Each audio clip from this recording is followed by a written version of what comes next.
श्रीलक्ष्मी अष्टोत्तरशतनाम स्तोत्रम्।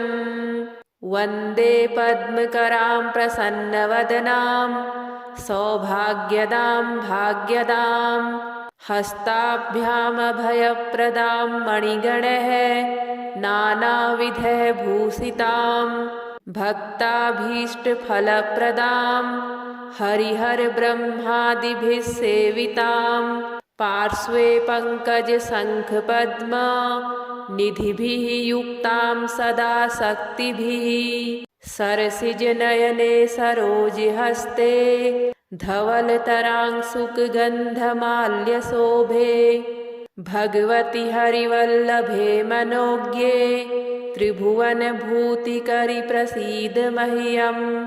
ॐ प्रकृतिं विकृतिं विद्यां सर्वभूतहितप्रदां श्रद्धां विभूतिं सुरभिं नमामि परमात्मिकां। वाचं पद्मालयां पद्मां शुचिं स्वाहां स्वधां सुधां धन्यां हिरण्मयीं लक्ष्मीं नित्यपुष्टां विभावरीं अदितिं च दितिं दीप्तां वसुधां वसुधारिणीं नमामि कमलां कान्तां क्षमां क्षीरोदसम्भवाम् अनुग्रहपरां बुद्धिं अनघां हरिवल्लभां अशोकाममृतां दीप्तां लोकशोकविनाशिनीं नमामि धर्मनिलयां करुणां लोकमातरं पद्मप्रियां पद्महस्तां पद्माक्षीं पद्मसुन्दरीं पद्मोद्भवां पद्ममुखीं पद्मनाभप्रियां रमां पद्ममालाधरां देवीं पद्मिनीं पद्मगन्धिनीं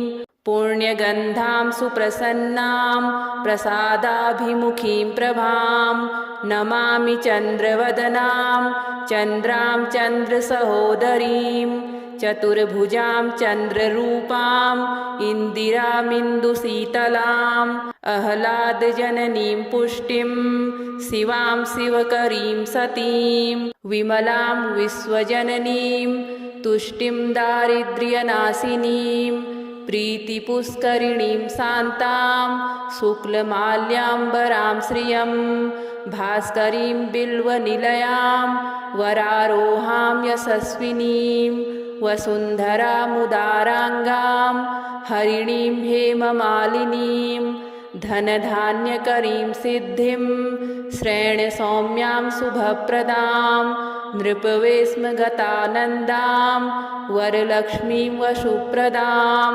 शुभां हिरण्यप्राकारां समुद्रतनयां जयां नमामि मङ्गलां देवीं विष्णुवक्षः स्थलस्थितां विष्णुपत्नीं प्रसन्नाक्षीं नारायणसमाश्रितां दारिद्र्यध्वंसिनीं देवीं सर्वोपद्रववारिणीं नवदुर्गां महाकालीं ब्रह्मविष्णुशिवात्मिकां त्रिकालज्ञानसम्पन्नां नमामि भुवनेश्वरीं लक्ष्मीं क्षीरसमुद्रराजतनयां श्रीरङ्गधामेश्वरीं दासीभूतसमस्तदेववनितां लोकैकदीपाङ्कुरां श्रीमन्मन्दकटाक्षलब्ध विभवद्ब्रह्मेन्द्रगङ्गाधरां त्वां त्रैलोक्यकुटुम्बिनीं सरसिजां वन्दे मुकुन्दप्रियां मातर्नमामि कमले कमलायताक्षी श्रीविष्णुहृतकमलवासिनि विश्वमातः क्षीरोदजे कमलकोमलगर्भगौरी लक्ष्मी प्रसीद सततं समतां शरण्ये त्रिकालं यो जपेद्विद्वान् षण्मासं विजितेन्द्रियः दारिद्र्यध्वंसनं कृत्वा सर्वमाप्नोत्ययत्नतः देवी नाम सहस्रेषु पुण्यम् अष्टोत्तरं शतं येन श्रियमवाप्नोति कोटिजन्मदरिद्रतः भृगुवारे शतं धीमान् पठेत् वत्सरमात्रकम् अष्टैश्वर्यमवाप्नोति कुबेर इव भूतले दारिद्र्यमोचनं नाम स्तोत्रम् अम्बा परं शतम् येन श्रियमवाप्नोति कोटिजन्मदरिद्रतः भुक्त्वा तु विपुलान् भोगान् अन्ते सायुज्यमाप्नुयात् प्रातःकाले पठेत् नित्यं सर्वदुःखोपशान्तये पठन्तु चिन्तयेत् देवीं सर्वाभरणभूषिताम्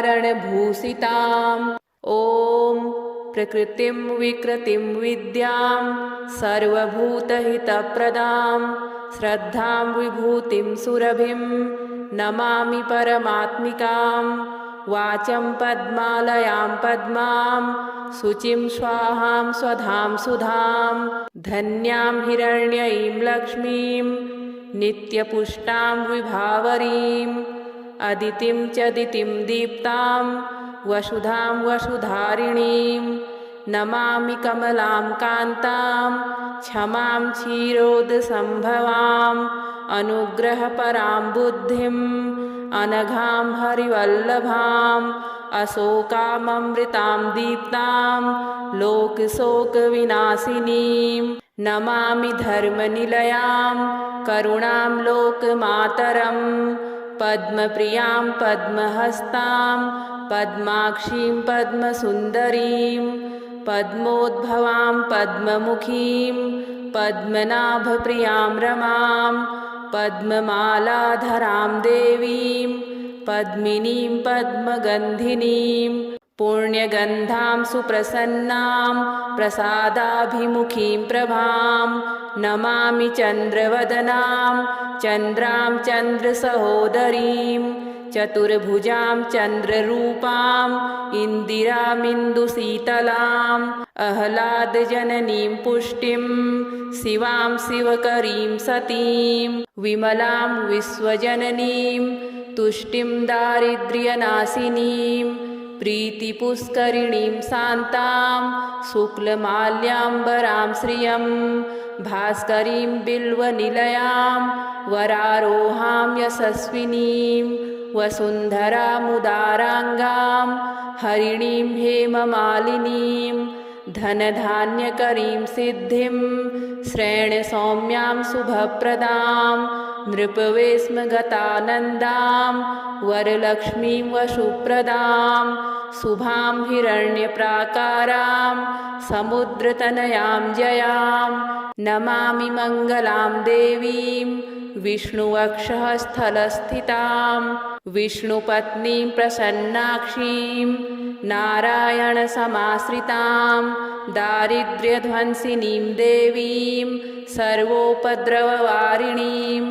नवदुर्गां महाकालीं ब्रह्मविष्णुशिवात्मिकां त्रिकालज्ञानसम्पन्नां नमामि भुवनेश्वरीं लक्ष्मीं क्षीरसमुद्रराजतनयां श्रीरङ्गधामेश्वरीं दासीभूतसमस्तदेववनितां लोकैकदीपाङ्कुरां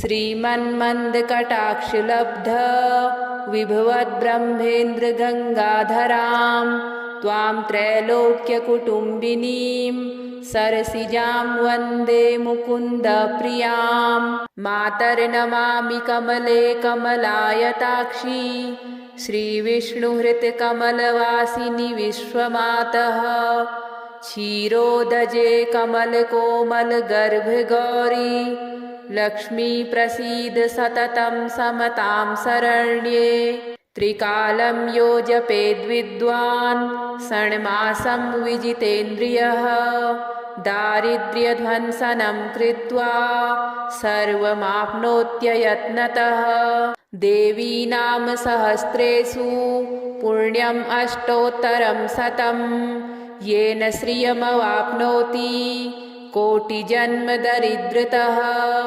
भृगुवारे शतं धीमान् पठेत् वत्सरमात्रकम् अष्टैश्वर्यमवाप्नोति कुबेर इव भूतले। दारिद्र्यमोचनं नाम स्तोत्रम् अम्बा परं सतम्। येन श्रियमवाप्नोति कोटिजन्म दरिद्रतः। भुक्त्वा तु विपुलान् भोगान् अन्ते सायुज्यमाप्नुयात्। प्रातःकाले पठेत् नित्यं सर्वदुःखोपशान्तये। पठन्तु चिन्तयेत् देवीं सर्वाभरणभूषिताम्। ॐ प्रकृतिं विकृतिं विद्यां सर्वभूतहितप्रदां श्रद्धां विभूतिं सुरभिं नमामि परमात्मिकां। वाचं पद्मालयां पद्मां शुचिं स्वाहां स्वधां सुधां। धन्यां हिरण्मयीं लक्ष्मीं नित्यपुष्टां विभावरीं। अदितिं च दितिं दीप्तां वसुधां वसुधारिणीं। नमामि कमलां कान्तां क्षमां क्षीरोदसम्भवाम्। अनुग्रहपरां बुद्धिं अनघां हरिवल्लभाम्।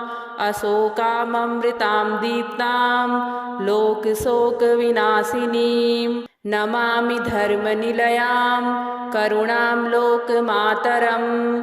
पद्मप्रियां पद्महस्तां पद्माक्षीं पद्मसुन्दरीं। पद्मोद्भवां पद्ममुखीं पद्मनाभप्रियां रमां। पद्ममालाधरां देवीं पद्मिनीं पद्मगन्धिनीं। पुण्यगन्धां सुप्रसन्नां प्रसादाभिमुखीं प्रभां। नमामि चन्द्रवदनां चन्द्रां चन्द्रसहोदरीं। चतुर्भुजां चन्द्ररूपां इन्दिरामिन्दुशीतलाम्। आह्लादजननीं पुष्टिं शिवां शिवकरीं सतीं। विमलां विश्वजननीं तुष्टिं दारिद्र्यनाशिनीं। प्रीतिपुष्करिणीं शान्तां शुक्लमाल्याम्बरां श्रियं।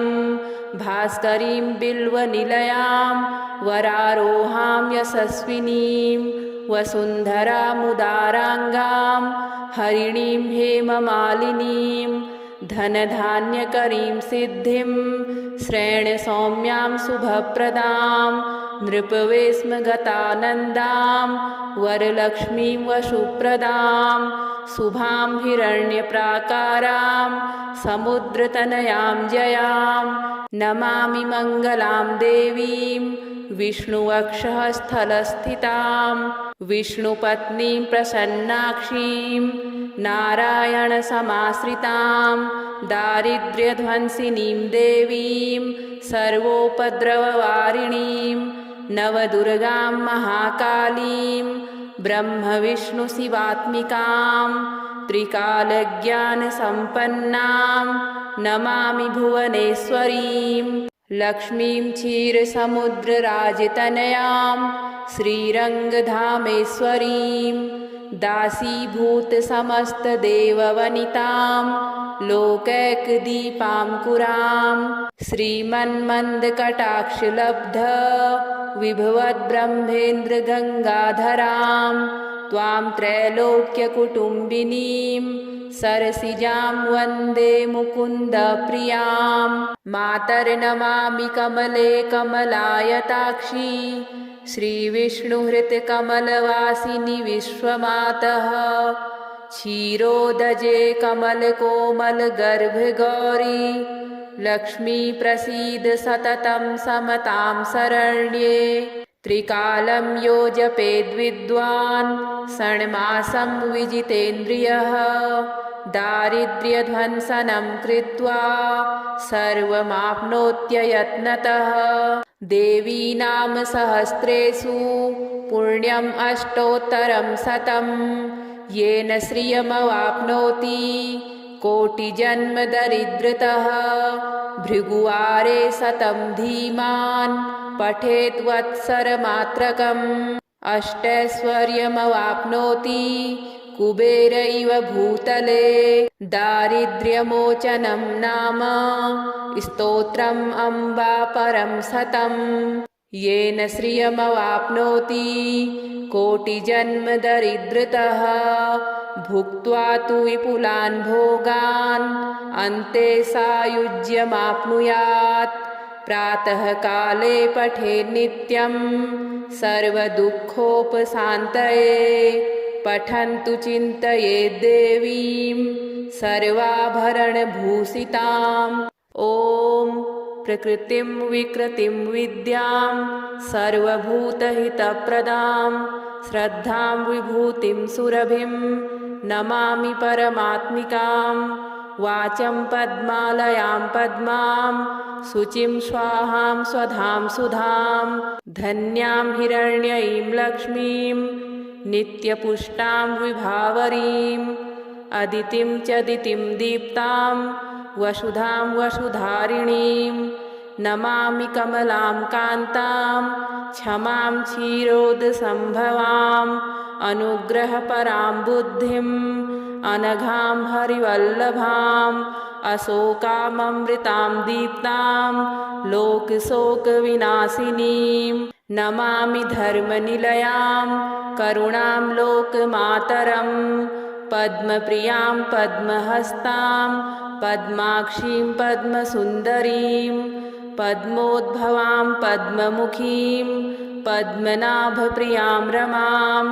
पद्ममालाधरां देवीं पद्मिनीं पद्मगन्धिनीं पुण्यगन्धां सुप्रसन्नां प्रसादाभिमुखीं प्रभां नमामि चन्द्रवदनां चन्द्रां चन्द्रसहोदरीं चतुर्भुजां चन्द्ररूपां इन्दिरामिन्दुशीतलाम् आह्लादजननीं पुष्टिं शिवां शिवकरीं सतीं विमलां विश्वजननीं तुष्टिं दारिद्र्यनाशिनीं प्रीतिपुष्करिणीं शान्तां शुक्लमाल्याम्बरां श्रियं भास्करीं बिल्वनिलयां वरारोहां यशस्विनीं वसुन्धरामुदाराङ्गां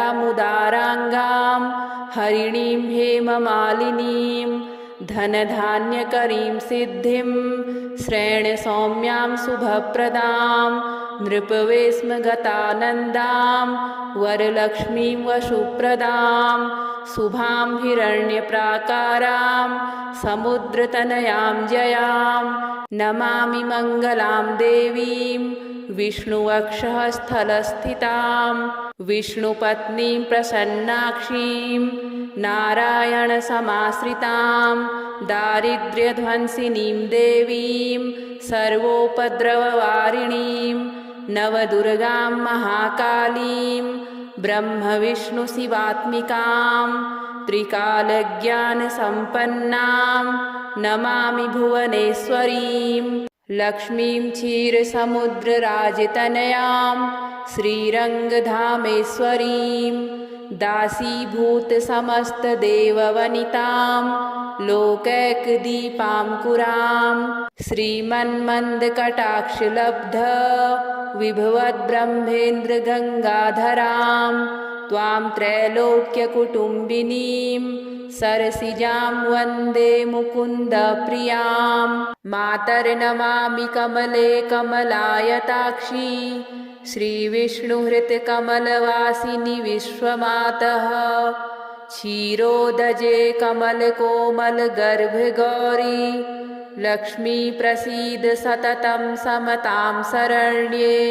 त्रिकालं यो जपेद्विद्वान् षण्मासं विजितेन्द्रियः दारिद्र्यध्वंसनं कृत्वा सर्वमाप्नोत्ययत्नतः देवीनाम सहस्रेषु पुण्यम् अष्टोत्तरं शतं येन श्रियमवाप्नोति कोटिजन्मदरिद्रतः भृगुवारे शतं धीमान् पठेत् वत्सरमात्रकम् अष्टैश्वर्यमवाप्नोति कुबेर इव भूतले दारिद्र्यमोचनं नाम स्तोत्रम् अम्बा परं शतं येन श्रियमवाप्नोति कोटिजन्मदरिद्रतः भुक्त्वा तु विपुलान् भोगान् अन्ते सायुज्यमाप्नुयात्।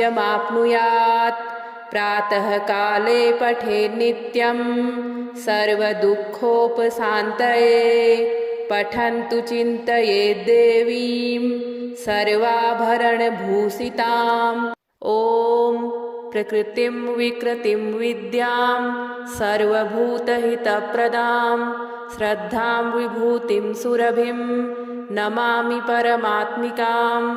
वाचं पद्मालयां पद्मां शुचिं स्वाहां स्वधां सुधां धन्यां हिरण्ययीं लक्ष्मीं नित्यपुष्टां विभावरीम् अदितिं च दितिं दीप्तां वसुधां वसुधारिणीं नमामि कमलां कान्तां क्षमां क्षीरोदसम्भवाम् अनुग्रहपरां बुद्धिम् अनघां हरिवल्लभाम् अशोकाममृतां दीप्तां लोकशोकविनाशिनीं नमामि धर्मनिलयां करुणां लोकमातरम् पद्मप्रियां पद्महस्तां पद्माक्षीं पद्मसुन्दरीं पद्मोद्भवां पद्ममुखीं पद्मनाभप्रियां रमां पद्ममालाधरां देवीं पद्मिनीं पद्मगन्धिनीं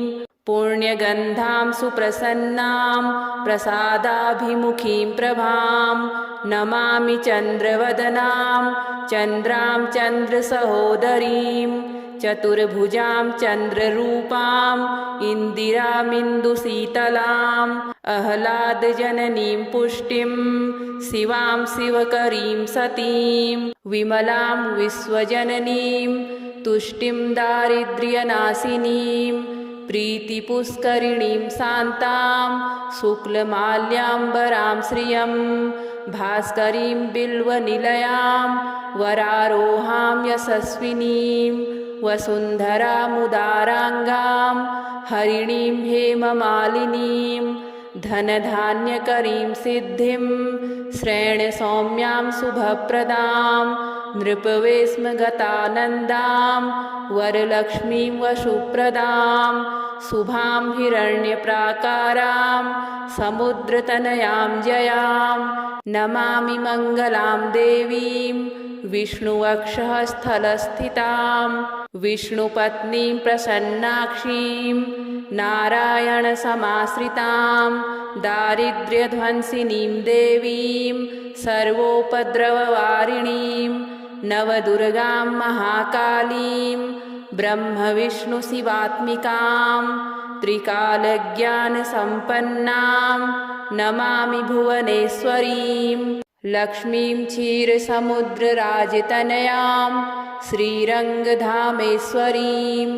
दासीभूतसमस्तदेववनितां लोकैकदीपाङ्कुरां श्रीमन्मन्दकटाक्षलब्ध विभवद्ब्रह्मेन्द्रगङ्गाधरां त्वां त्रैलोक्यकुटुम्बिनीं सरसिजां वन्दे मुकुन्दप्रियां मातर्नमामि कमले कमलायताक्षी श्रीविष्णुहृतकमलवासिनि विश्वमातः क्षीरोदजे कमलकोमलगर्भगौरी लक्ष्मी प्रसीद सततं समतां शरण्ये त्रिकालं यो जपेद्विद्वान् षण्मासं विजितेन्द्रियः दारिद्र्यध्वंसनं कृत्वा सर्वमाप्नोत्ययत्नतः देवी नाम सहस्रेषु पुण्यम् अष्टोत्तरं शतं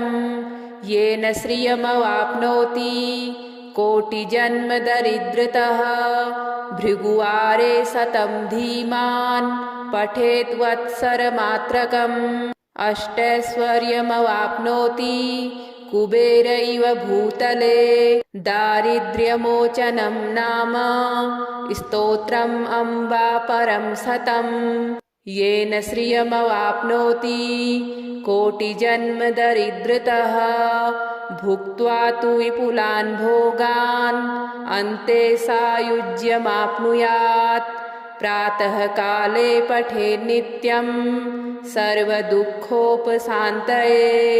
पठन्तु चिन्तयेद्देवीं सर्वाभरणभूषितां। श्रीलक्ष्मी अष्टोत्तरशतनामस्तोत्रम् सम्पूर्णम्।